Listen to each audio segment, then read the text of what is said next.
Advocate Sebastian Paul, ആദ്യം തന്നെ Sebastian Paul ഉന്നയിച്ച ആ പ്രശ്നത്തിലേക്ക് വരികയാണെങ്കിൽ നമ്മുടെ നിയമവ്യവസ്ഥയുടെ ഒരു പൊള്ളത്തരം കൂടി ഇത് കാണിക്കുന്നുണ്ടോ? ഇവിടെ ചികിത്സയ്ക്ക് വേണ്ടി ജാമ്യവ്യവസ്ഥയിൽ ജാമ്യം ചോദിക്കുകയോ ജാമ്യവ്യവസ്ഥയിൽ ഇളവ് ചോദിക്കുകയോ ഉപാധികൾ അംഗീകരിക്കാൻ തയ്യാറാവുകയോ ഒക്കെ ചെയ്താലും ഒരാൾക്ക് ജാമ്യം നൽകുന്നില്ല. മദനിയുടെ കാര്യം തന്നെ നമുക്ക് മുന്നിലുണ്ട്. പക്ഷേ ക്രിസ്മസ് ആഘോഷിക്കാൻ മറ്റ് രാജ്യത്തുള്ള തടവുകാർക്ക് അവസരം കൊടുക്കുന്നു. ക്രിസ്മസ് ആഘോഷിക്കാൻ അവസരം കൊടുക്കുന്ന കോടതികൾ തന്നെ ചികിത്സയ്ക്ക് വേണ്ടി ജാമ്യം അനുവദിക്കാനോ സഹായികളെയോ കുടുംബക്കാരെയോ കൂടെ നിർത്താനോ അനുവദിക്കുന്നില്ല. ഇത് ഒരു ഇരട്ട മുഖം കാണിക്കുന്നുണ്ടോ? തീർച്ചയായും ഇവിടെ ശ്രീധരൻപിള്ള ചൂണ്ടിക്കാണിച്ചതുപോലെ ജാമ്യം അനുവദിച്ചാൽ നാട് വിട്ടുപോകും എന്ന ഭയം കൊണ്ടല്ല അബ്ദുൽ നാസർ മദനിക്ക് കോടതികൾ ജാമ്യം നൽകാത്തത്. അതിന് കാരണം പോലും വ്യക്തമാക്കുന്നില്ല. ജാമ്യ ഹർജിയിൽ വാദം കേൾക്കാൻ പോലും നമ്മുടെ സുപ്രീം കോടതി തയ്യാറാകുന്നില്ല. എന്തുകൊണ്ട് അങ്ങനെ ഒരു നീതിയും അങ്ങനെ ഒരു നിയമവും ഇന്ത്യയിലെ ഒരു തടവുകാരനുണ്ടാകുന്നു? അബ്ദുൽ നാസർ മദനിക്കെതിരെ ഉന്നയിക്കപ്പെട്ട കുറ്റം അത് കൊലപാതക കുറ്റമല്ല. ഏതെങ്കിലുമൊക്കെ വകുപ്പനുസരിച്ചുള്ള ചാർജ് ഉണ്ടാകുമായിരിക്കാം. പക്ഷേ ഇറ്റാലിയൻ തടവുകാർ നമ്മുടെ രണ്ടുപേരെ നമ്മുടെ സമുദ്രാതിർത്തിയിൽ വെടിവെച്ച് കൊലപ്പെടുത്തിയെന്നത് അതാണല്ലോ അവർക്കെതിരെയുള്ള കുറ്റം. അവർ ജാമ്യത്തിലാണ്. കുടുംബാംഗങ്ങളുമൊത്ത് ക്രിസ്മസ് ആഘോഷിക്കണമെങ്കിൽ ഇറ്റാലിയൻ ഗവൺമെന്റിന് ഇത്രയൊന്നും ചെലവും ബന്ധപ്പാടുമില്ലാതെ അവരുടെ ഭാര്യമാരെയും കുട്ടികളെയും കേരളത്തിലേക്ക് എത്തിക്കാമായിരുന്നു.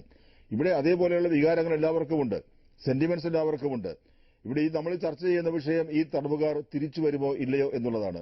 തിരിച്ചു വരുമെന്ന് ആർക്കാണ് ഉറപ്പുള്ളത്? ഇറ്റലി പോലെ തന്നെ പ്രധാനപ്പെട്ട രാജ്യമാണ് കാനഡ. ഇന്ത്യക്ക് ബന്ധമുള്ളതാണ്. കാനഡയിൽ ഒരു സമൻസ് എത്തിക്കാൻ, ലാവ്ലിൻ കേസുമായി ബന്ധപ്പെട്ട സമൻസ് എത്തിക്കാൻ പോലും കഴിയാത്തതാണ് നമ്മുടെ നീതിന്യായ വ്യവസ്ഥ, നമ്മുടെ പോലീസ് സംവിധാനം. അങ്ങനെയുള്ള ഒരു പോലീസിന്, അങ്ങനെയുള്ള ഭരണകൂടത്തിന്, അങ്ങനെയുള്ള നീതിന്യായ വ്യവസ്ഥയ്ക്ക് ഇറ്റലിയിൽ നിന്ന് ഈ തടവുകാരെ തിരിച്ചു കൊണ്ടുവരാൻ കഴിയും എന്ന് എന്ത് ഉറപ്പ് നൽകാൻ കഴിയും? ശ്രീനിവാസൻ ചൂണ്ടിക്കാണിച്ചതുപോലെ അപ്പോഴും നമ്മൾ പറയും ഇറ്റലി നമ്മുടെ വേണ്ടപ്പെട്ട രാജ്യമാണ്, ഇറ്റലിയുമായി നല്ല ബന്ധമുണ്ടാക്കണം, ആ ബന്ധത്തെ അടിസ്ഥാനമാക്കി അത് പോകട്ടെ എന്ന് വയ്ക്കും. അതിൽ അങ്ങനെയുള്ള ദാക്ഷിണ്യം കാണിക്കാൻ തയ്യാറാകുന്നവർ എന്തുകൊണ്ട് മദനി മാത്രമല്ല ഇന്ത്യൻ ജയിലുകളിൽ ആയിരക്കണക്കിന് തടവുകാർ വ്യക്തമായ കുറ്റാരോപണമില്ലാതെ വിചാരണ നടക്കാതെ ദീർഘകാലമായി ജാമ്യം പോലും ലഭിക്കാതെ കഴിയുന്നുണ്ട്. അവരുടെ കാര്യത്തിലും അടിയന്തരമായ പരിഗണന നൽകുന്നതിന്, പരിശോധന നടത്തുന്നതിന് കോടതികൾ മാത്രമല്ല ഗവൺമെന്റും തയ്യാറാകണം. മദനിയുടെ കാര്യത്തിലാണെങ്കിൽ ഈ വിചാരണ നടക്കുമ്പോൾ ആളുകൾ ആ സ്ഥലത്തുണ്ടാവണം എന്നൊക്കെയുള്ള ന്യായം ഉയർത്തുന്നത് പ്രോസിക്യൂഷൻ തന്നെയാണെന്ന് തോന്നുന്നു.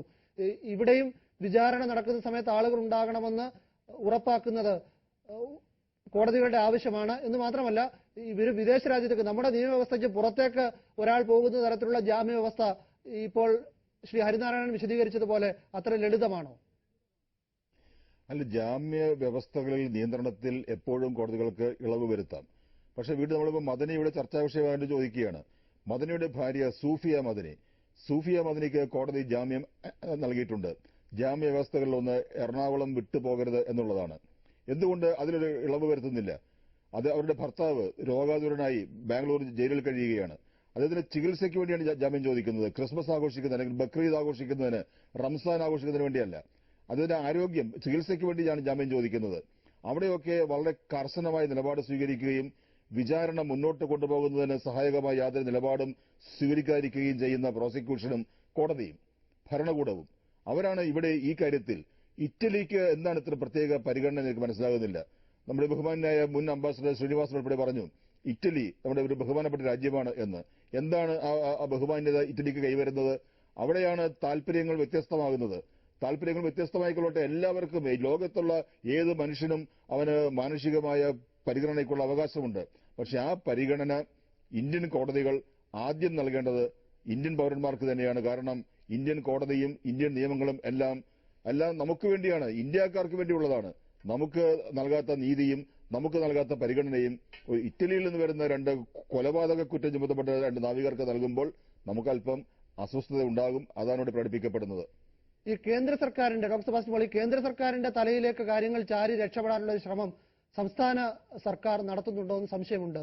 ഈ അപ്പീൽ നൽകില്ല എന്ന് പറയുന്നതിന്റെ യുക്തി മനസ്സിലാവുന്നില്ല.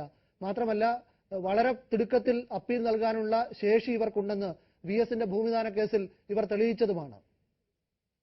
അതെ, ഭൂമിദാന കേസിൽ കേവലം 2 മണിക്കൂർ കൊണ്ട് അപ്പീൽ നൽകിയത് മാത്രമല്ല, സ്റ്റേ ഉത്തരവ് സമ്പാദിച്ച കേരള സർക്കാരിന്റെ അഡ്വക്കേറ്റ് ജനറലിനും സംഘത്തിനും എന്തുകൊണ്ട് ഈ കേസിൽ അപ്പീൽ നൽകിക്കൂടാ? എന്തുകൊണ്ടൊരു സ്റ്റേ ഉത്തരവ് വാങ്ങിക്കൂടാ? ഇത് ചോദിക്കുന്നത് രാഷ്ട്രീയ ചോദ്യമല്ല. കേരള ഗവൺമെന്റിന്റെ പ്രോസിക്യൂട്ടർമാരും കോടതിയിൽ ബോധിപ്പിച്ചിരിക്കുന്നത് ഈ തടവുകാർക്ക് ഈ ഇളവ് അനുവദിക്കരുത് എന്നാണ്. കാരണം ഇവർ തിരിച്ചു വരും എന്ന് കേരള സർക്കാരിന് ഉറപ്പില്ല. അങ്ങനെ ആ ഉറപ്പില്ലായ്മ കോടതിയിൽ പറഞ്ഞെങ്കിൽ അത് കേരളത്തിലെ ജനവികാരത്തെ കണക്കിലെടുത്തുകൊണ്ടുള്ള കപടമായ നാട്യം ആയിരുന്നില്ലെങ്കിൽ, ഉത്തമ ബോധ്യത്തോടെയാണ് കേരള ഗവൺമെന്റ് ആ നിലപാട് സ്വീകരിച്ചതെങ്കിൽ അവർ ചെയ്യേണ്ടിയിരുന്നത് 1-2 മണിക്കൂറുകൾക്കുള്ളിൽ VSന്റെ കാര്യത്തിലെന്ന പോലെ ഈ കേസിലും അപ്പീൽ നൽകുകയും സ്റ്റേ ഉത്തരവ് സമ്പാദിക്കുകയും ചെയ്യണമായിരുന്നു. അത് ചെയ്യാതിരുന്നപ്പോൾ തിരുവഞ്ചൂർ രാധാകൃഷ്ണന്റെയും കൂട്ടരുടെയും ഒരു കള്ളക്കളി കൂടി ഇവിടെ പുറത്തു വന്നിരിക്കുകയാണ്. വളരെ നന്ദി ഡോക്ടർ സെബാസ്റ്റ്യൻ പോൾ.